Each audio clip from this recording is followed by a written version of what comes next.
욥기 27장 말씀입니다. 계속해서 욥에 대한 말씀, 욥의 변론이 나오고 있습니다.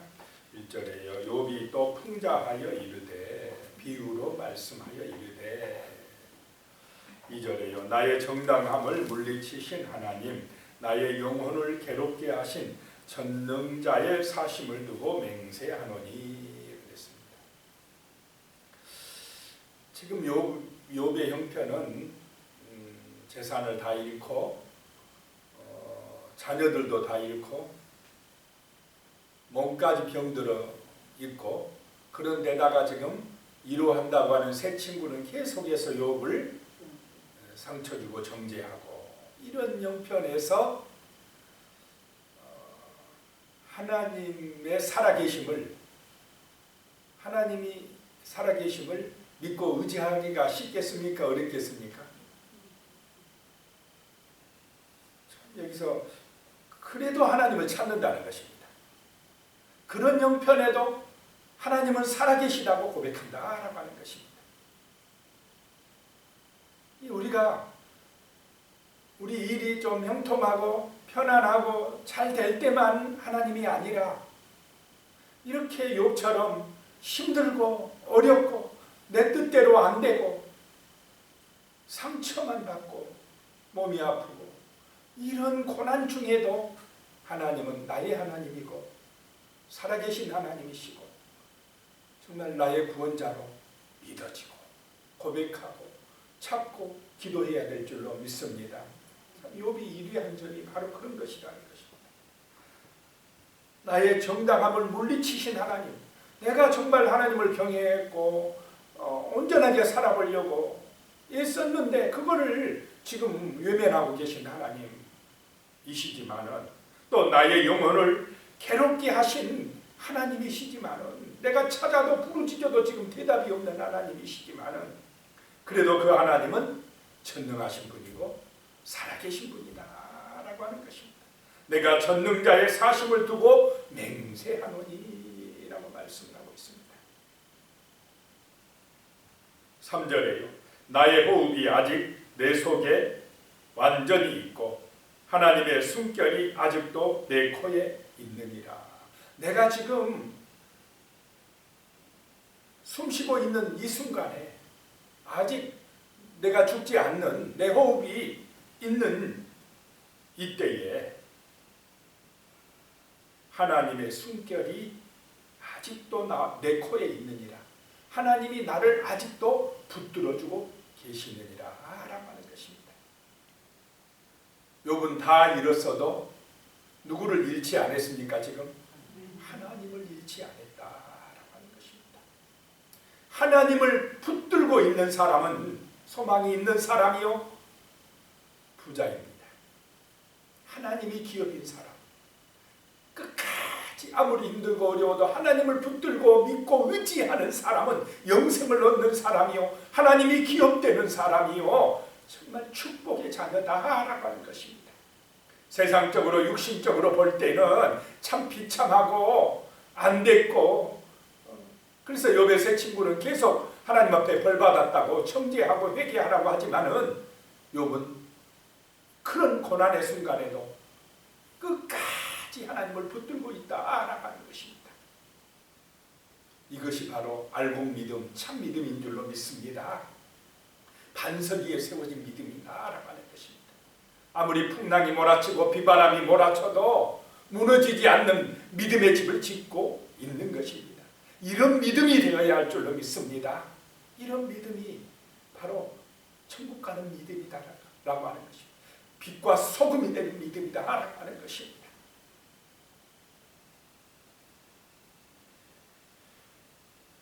사무엘상 17장에 보면요, 이스라엘과 블레셋 나라가 전쟁하는 그런 얘기가 나옵니다. 골리앗의 이야기가 나옵니다.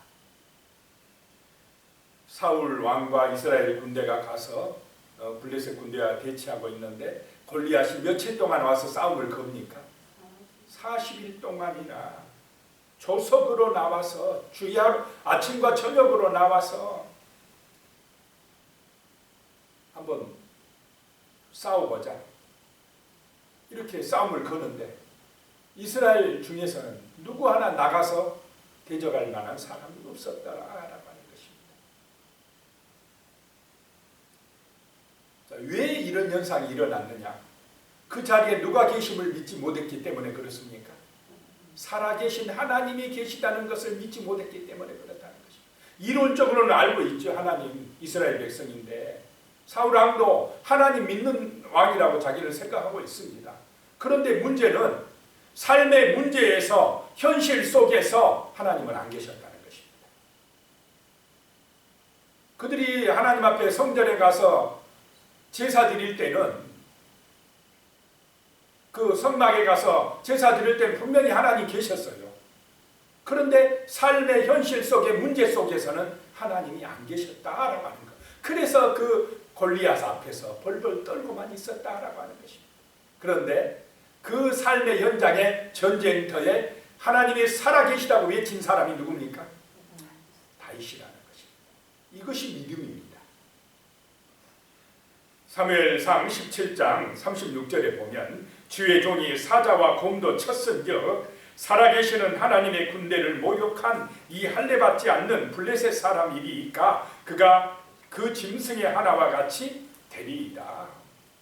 다윗은 하나님의 살아계심을 믿고 하나님의 이름을 의지해서 하나님의 준비된 사람으로서 믿음으로 나갈 때에 골리앗을 무너뜨린 줄로 믿습니다. 누가 이기게 하셨습니까? 하나님이. 다윗이 힘이 있어 뛰어나서 이긴 게 아니라 하나님이 준비시켜서 하나님이 이기게 하셨다라고 하는 것입니다. 우리의 삶의 문제 속에서 현실이 때로는 어렵고 힘들 때에도 이렇게 욥처럼 다윗처럼 전능자가 살아계시다고 지금 현재도 그런 고난 중에도 하나님께서 아직도 나의 숨결이 되신다고 고백하는 그런 은혜가 임하시기를 축복합니다. 4절에요. 결코 내 입술이 불의를 말하지 아니하며 내 혀가 거짓을 말하지 아니하리라. 왜냐? 하나님이 지금 나의 숨결이 되고 계시니까 내 입술로 불의를 말할 수가 없는 것입니다. 거짓을 말할 수가 없는 것입니다. 삶 속에서 하나님의 살아계심을 인정할 때 이렇게 될 줄로 믿습니다. 5절에 나는 결코 너희를 옳다 하지 아니하겠고 내가 죽기 전에는 나의 온전함을 버리지 아니할 것이라. 그 세 친구의 말이 자기가 들어보니까 하나님의 뜻에도 맞지도 않는 얘기라는 것입니다. 나는 내가 죽기 전에는 이 온전함을 버리지 않겠다라고 하는 것입니다. 하나님 앞에서 온전한 그런 삶을 살려고 애쓰겠다는 것입니다. 변함없이 좋을 때나 굳을 때나 나는 하나님, 전능하신 하나님, 살아계신 하나님을 붙들고 의지하고 살겠다는 것입니다. 온전함은 하나님을 의지하는 길인 줄로 믿으시기 바랍니다. 그 은혜 안에 살 때에 우리는 온전해진다라고 하는 것입니다.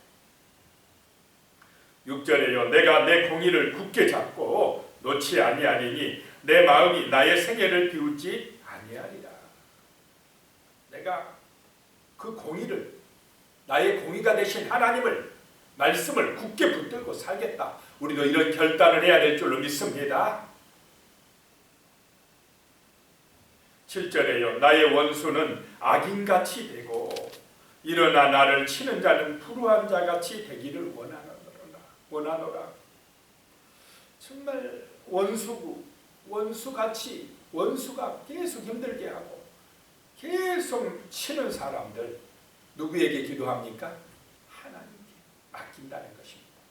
하나님께서 그렇게 되기를 원하노라 라고 하는 것입니다.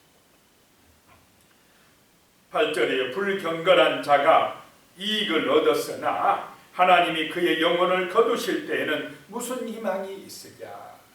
불경건한 자, 악인들, 하나님이 없다고 하는 사람들, 오히려 그런 사람들이 세상에서는 더 이익을 많이 얻고 성공한 것 같을 때도 있다라고 하는 것입니다. 오히려 욥처럼 하나님을 경외하는 사람들이 때로는 이 마귀의 시험을 받고 어려움을 당할 수도 있다. 현실은 그렇다라고 하는 것입니다. 그런데 그런 불경건한 자가 하나님이 그의 영혼을 거두실 때에 무슨 희망이 있겠느냐? 하나님이 걷어가실 때에, 영혼을 불러가실 때에 아무리 악인들이, 불경건한 자가 이익을 많이 얻었어도 희망이 있습니까? 없습니까? 희망이 없다라고 하는 것입니다. 영적인 눈이 열려 있어야 된다는 것입니다. 9절에 환난이 그에게 닥칠 때에 하나님이 어찌 그의 부르짖음을 들으시냐? 그 악인들의 부르짖음은 안 들어주실 것이다. 10절에 그가 어찌 전능자를 기뻐하겠느냐? 항상 하나님께 부르짖겠느냐? 그 악인들은 전능자를 기뻐하지 않는다는 것입니다. 하나님께 부르짖지 않는다는 것입니다. 시편 1편 4절에 보면 시편 10편 4절에 보면 악인은 그의 교만한 얼굴로 말하기를 여호와께서 이를 감찰하지 아니하신다 하며 그의 모든 사상에 하나님이 없다 하나이다. 악인은 누구냐? 하나님이 없다 하는 사람들이라는 것입니다. 하나님께서 감찰하지 아니하시고 그의 모든 생각과 사상에서 하나님이 없다고 말하는 사람들이 악인이다 라고 하는 것입니다. 그래서 오늘 욥기 27장 10절에도 그가 어찌 전능자를 기뻐하겠으며 항상 하나님께 부르짖겠느냐? 그렇지 않을 것이라는 것입니다. 악인들은. 12절에 너희가 다 이것을 보았거늘 어찌하여 그토록 무익한 사람이 되었는고. 이 세 친구, 너희는 이 놀라운 하나님의 역사를 보았으면서 어찌하여 그렇게 무익한 사람이 되었느냐? 욥에게 전혀 도움이 안 되는 사람이라는 것입니다. 정말 우리는 이 땅에서 유익한 사람이 되도록 힘써야 될 줄로 믿습니다. 사람을 살리는 사람, 정말 생명을 구원하는 사람, 사랑을 실천하는 사람, 복음의 증인이 되는 사람, 이 땅에 하나님의 은혜가 임하게 하는 사람, 빛과 소금이 되는 사람, 이런 사람들이 될 때에 하나님이 기뻐하실 줄로 믿습니다. 근데 악인들은 누구만 기뻐하게 하려고 힘쓰고 애쓰는 사람들입니까? 오직 자기란 악인들입니다. 자기밖에 몰라요. 이게 마귀가 노리는 게 그거라고 그랬지 않습니까? 정욕적이다, 자기중심적이다는 것입니다. 자, 그래서 13절에 보면 이제 악인에 대한 이야기를 욥이 하고 있습니다. 13절부터 악인이 하나님께 얻을 분깃, 포악자가 전능자에게 받을 산업은 이것이라. 악인이 받을 것은 이것이다. 14절에 그의 자손은 번성하여도 칼을 위함이요 그의 후손은 음식물로 배부르지 못할 것이며. 자손들이 번창한 것 같아도 오래가지 못한다는 것입니다. 15절에 그 남은 자들은 죽음의 벽이 돌 때에 묻히리니 그들의 과부들이 울지 못할 것이며 울지도 못할 것이며. 하나님의 심판이 임할 때 얼마나 무섭겠습니까?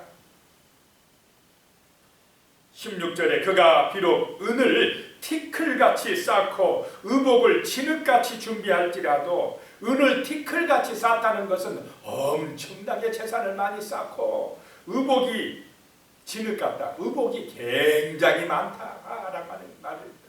그렇게 했다 할지, 준비했다 할지라도 17절에 그가 준비한 것을 의인이 입을 것이요 그의 은은 죄 없는 자가 차지할 것이며. 그걸 다 하나님이 누구에게 준다는 것입니까?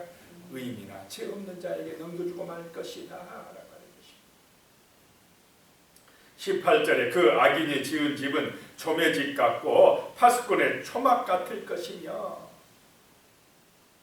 19절에 부자로 누우려니와, 나는 부자다라고 눕는데 다시는 그렇게 눕지 못할 것이며, 눈을 뜬 적 아무것도 없으리라. 자고 일어났더니 아무것도 없게 되리라 라고 하는 것입니다. 인생사가 그렇습니다. 이 땅에서 많이 소유한 것 같고 부자 된 것 같고 내가 최고인 것 같아도 하나님 없는 인생은, 악인은 눈 뜨고 나니 아무것도 없더라. 심판 날에 어떻겠습니까? 자기의 재산이, 자기의 그런 권세가 그 사람을 구원할 수가 있겠습니까? 그 죽음의 날, 하나님이 심판하시는 그 날에 남은 게 뭐가 있겠습니까? 이 하나님을 떠난 인생, 악인이고 불쌍한 인생이다 라고 하는 것입니다. 20절에 두려움이 물같이 그에게 닥칠 것이요 폭풍이 밤에 그를 앗아갈 것이며 21절에 동풍이 그를 들어올리리니 그는 사라질 것이며 그의 초소에서 그를 몰아내리라. 22절에 하나님은 그를 아끼지 아니하시고 던져버릴 것이니 그의 손에서 도망치려고 힘쓰리라. 23절에요 사람들은 그를 바라보며 손뼉치고 그의 초소에서 그를 비웃으리라 하는 것입니다. 악인은 그렇다는 것입니다. 그런데 하나님을 경외하는 사람들은 때로는 힘들고 어렵다고 할지라도 현실에서 고난당한다 할지라도 하나님이 함께 하시고 살아계시고 지켜주신다고 욥이 그 고난의 순간에 이렇게 말씀을 하고 있는 것입니다.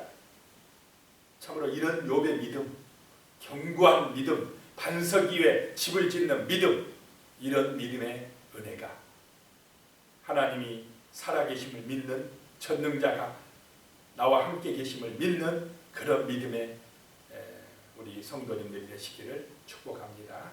기도드리겠습니다. 하나님 아버지,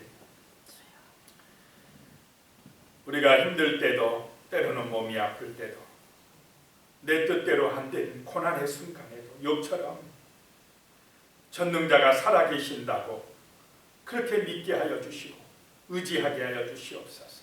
아직도 하나님의 숨결이 내 코에 있다고 고백하는 욥처럼 정말 견고한 반석 위에 세워진 믿음의 집을 짓게 하여 주시옵소서. 살아계신 하나님을 의지하고 공의를 굳게 잡고 정말 믿음으로 살아가게 하시며 진실하게 살게 하시며 성실하게 살게 하시며 기도로서 믿음으로 승리하는 삶을 살게 하여 주시옵소서. 예수님의 이름으로 기도드리옵나이다. 아멘.